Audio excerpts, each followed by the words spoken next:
तो सीजन 5 के लास्ट में हमने देखा था कि जियावियान ने अपना 3 ईयर एग्रीमेंट पूरा कर दिया है, जिसके बाद यूनिवर्सेट के साथ उसकी फाइट हो चुकी थी। और यहाँ जियावियान को मालूम हो जाता है कि वो इतना ज्यादा पावरफुल नहीं, जिसकी वजह से उसे मजबूरन गामा एम्पायर को छोड़कर जाना पड़ता है। इसके अलावा जियावियान खुद से वादा करता है कि वो खुद को बहुत ज्यादा स्ट्रॉन्ग करेगा ताकि वो खुद के और अपने प्यारों की हिफाजत कर सके। अब यहाँ battle through the haven season 6 में जियावियान की एक नई कहानी शुरू होने वाली है, जिसके पहले सीन में हम जुनीर को देखते हैं, जिसे मिस्टर लिन जियावियान की सारी कहानी के बारे में बता रहा था कि कैसे उसकी यूनिवर्सेट से फाइट हो गई और वहाँ पर क्वीन मेडुसा ने भी उसकी काफी मदद की। यहाँ मिस्टर लिन जुनीर को ये बात भी बता देता है कि आखिर में जियावियान वहाँ से बचकर निकल गया, जो सुनकर जुनीर काफी ज्यादा खुश हो गई थी। वो मुस्कुराते हुए कहती है कि मैं हमेशा से जानती थी कि जियावियान काफी ज्यादा कमाल का इंसान है, नहीं तो क्वीन मेडुसा जैसी खतरनाक औरत उसकी मदद क्यों करती।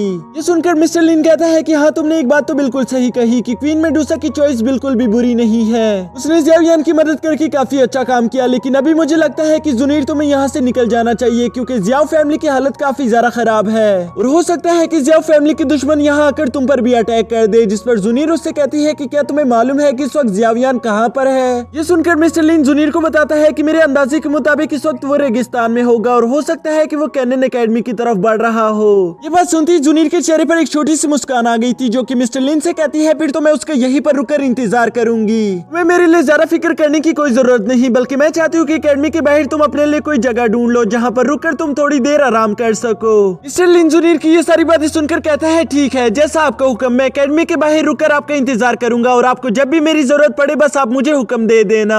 फौरन ही आपकी मदद के लिए हाजिर हो जाऊंगा और इसके अलावा भी अगर मैं आपकी कोई मदद कर पाऊँ तो मुझे जरूर बताना।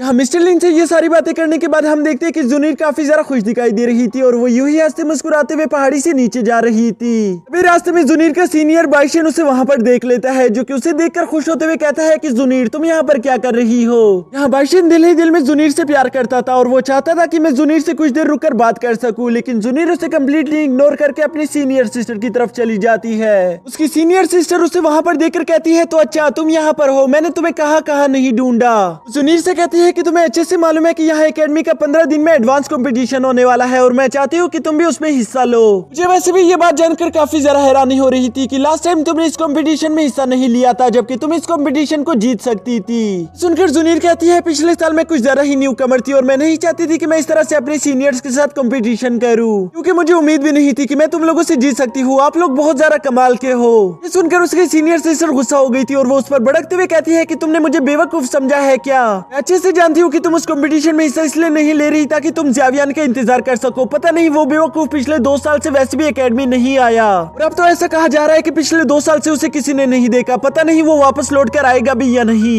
ये सुनकर जुनीर शर्माते हुए कहती है कि मुझे पूरा यकीन है कि इस साल वो वापस जरूर आएगा और इसके बाद वो अपनी सीनियर सिस्टर को लेकर आगे की तरफ चलना शुरू कर देती है। जबकि पीछे खड़ा बाइशन इन दोनों की ऐसी बातें सुनकर काफी ज्यादा गुस्सा हो गया था। वो गुस्से में कहता है कि आखिर इन दोनों को जियावियान की इतनी ज्यादा फिक्र क्यों है। मैं उसका सीनियर हूँ और वो पिछले 2 साल से वापस एकेडमी भी नहीं आया, लेकिन इसके बावजूद भी जुनीर हर वक्त उसी की फिक्र करती रहती है। और ये कहते साथ ही बाइशन ने गुस्से में अपने साथ मौजूद दरख्त को पंच कर दिया था, जिससे हमें उसकी ताकत का अंदाजा हो जाता है कि वो कितना ज्यादा पावरफुल है। इसके बाद सीन शिफ्ट होकर हमारे प्यारे हीरो जियावियान पर आ गया था, जो कि अपने पर्पल विंग्स का इस्तेमाल करते हुए रेगिस्तान को क्रॉस कर रहा होता है। अभी अचानक उसके मास्टर कहते हैं कि अगर मेरी बात मानो तो तुम्हें अपने पर्पल विंग्स को क्लोज कर लेना चाहिए, क्योंकि तुम ब्लैक हॉर्न कबीले के काफी ज्यादा करीब पहुंच चुके हो। ये बात सुनकर हम देखते हैं कि जियावियान ने अपने पर्पल विंग्स को क्लोज कर लिया था, लेकिन साथ ही साथ उसको अभी भी ये बात समझ नहीं आ रही थी कि आखिर मास्टर ने मुझे ऐसा करने के लिए क्यों कहा। जिसकी वजह से उसके मास्टर उसे बताते हैं कि शायद तुम्हें नहीं मालूम, लेकिन ब्लैक हॉर्न कबीला अपने गुंडों के लिए बहुत ज्यादा मशहूर है। मैं नहीं चाहता कि कोई भी वहाँ पर तुम्हारे पर्पल विंग्स देखकर तुम्हें पावरफुल समझे और इसकी वजह से तुम्हारे लिए काफी ज्यादा मुश्किलें खड़ी हो सकती है। इसलिए मैं चाहता हूँ कि तुम वहाँ पर एक आम आदमी बनकर जाओ। अपने मास्टर की ये सारी बातें सुनने के बाद हम देखते हैं कि जियावियान बिल्कुल ऐसा ही करता है। वो बिल्कुल एक आम आदमी बनकर उस कबीले में इंटर होने ही वाला था।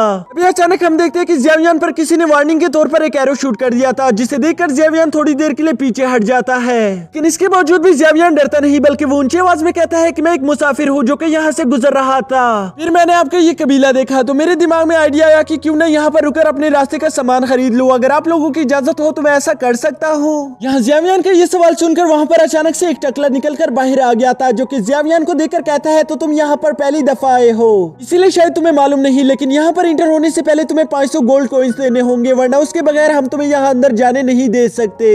यहाँ जियावियान उस टकले की बात सुनकर समझ गया था कि ये टकला मुझे लूटने की कोशिश कर रहा है, लेकिन इसके बावजूद भी वो चाहकर कुछ भी नहीं कर पा रहा था। यहाँ वो टकला ऊंची आवाज में कहता है कि मेरा टाइम जाया करना बंद करो, अगर तुम अंदर जाना चाहते हो तो तुम्हें उसके लिए 500 गोल्ड कॉइन देने होंगे, नहीं तो अभी के अभी वापस लौट जाओ। लेकिन हम जानते हैं कि ज़ियावियन के लिए अंदर जाना जरूरी था ताकि वो अपने लिए आगे के सफर का सामान खरीद सके, तो इसलिए उसके पास और कोई रास्ता नहीं बचता।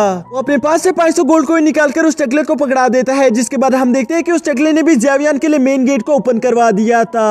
यहाँ उस ब्लैक होर्न सिटी में एंटर होने के बाद ज़ियावियन देखता है कि वहाँ पर काफी ज्यादा लोग मौजूद है। इसके अलावा वहाँ पर काफी ज्यादा तादाद में दुकानें भी मौजूद थी, जिसे देखकर वो काफी ज्यादा खुश हो गया था कि अब तो हमें अपने आगे के सफर का सामान मिल जाएगा। लेकिन अभी थोड़ी देर बाद ही हम देखते हैं कि ज़ियावियन एक दुकान से काफी उदास चेहरे के साथ बाहर निकल कर आ रहा था।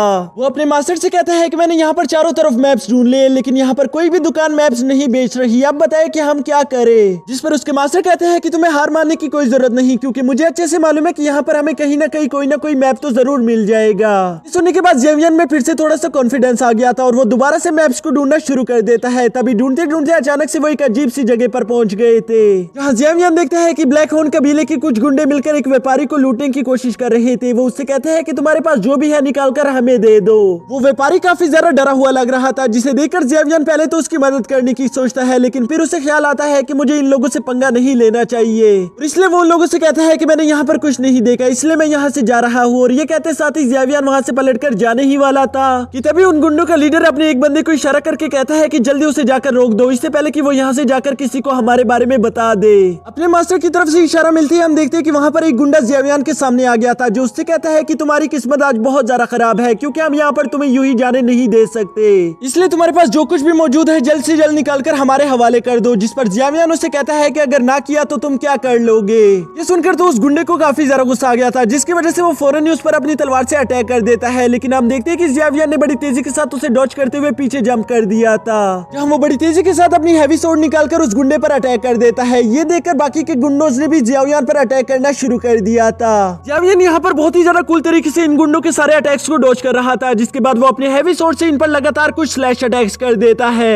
इन थोड़ी सी स्लैश अटैक्स की वजह से हम देखते हैं कि वो गुंडे वहीं पर ढेर हो गई थी, जिसके बाद हम देखते हैं कि ज़ियावियन वहां से जाने ही लगा था, लेकिन तभी वो बिजनेसमैन वहां उसे पीछे से रोक देता है। वो ज़ियावियन से कहता है कि आपका बहुत बहुत शुक्रिया, आपने तो मेरी जान बचा ली। जिस पर ज़ियावियन उससे कहता है कि कोई बात नहीं। ये कहते साथ ही ज़ियावियन वहां से पलटकर जाने ही वाला था कि तभी वो आदमी दोबारा पीछे से आवाज लगाकर ज़ियावियन से कहता है कि क्या मैं आपके लिए एक ड्रिंक खरीद सकता हूँ। जिस पर ज़ियावियन उसे जवाब देता है नहीं, अभी मैं बहुत ज्यादा बिजी हूँ, इसलिए मेरे पास वक्त नहीं, मुझे यहाँ से जल्द वैसे भी निकलना होगा। ये सुनकर तो वो बिजनेसमैन और भी ज्यादा खुश हो गया था। वो फौरन से ज़ियावियन के सामने आकर उससे कहता है कि मैंने आपको फाइट करते हुए देखा, आप बहुत ज्यादा अच्छा फाइट करते हो, इसलिए मैं चाहता हूँ कि आप मेरी हेल्प कर दो। मेरे पास कुछ ट्रेजर मौजूद है जिसे मैं ब्लैक सील सिटी लेकर जाना चाहता हूँ, क्योंकि वहाँ पर एक ऑक्शन होने वाला है। मुझे रास्ते में काफी ज्यादा डेंजरस जगहों से गुजरना पड़ सकता है, इसलिए अगर आप हमारे साथ चल दो तो मुझे काफी ज्यादा खुशी होगी। और मैं ये सब आपसे फ्री करने के लिए नहीं कह रहा, बल्कि आप चाहो तो हमसे पैसे भी ले सकते हो। जिस पर ज़ियावियन थोड़ी देर के लिए खामोश हो गया था। अभी अचानक उसके मास्टर ज़ियावियन से कहते हैं कि ये काम सा बिजनेसमैन लग रहा है, तो इसलिए ये बेहतर होगा कि अगर हम दोनों इसके साथ चल दे।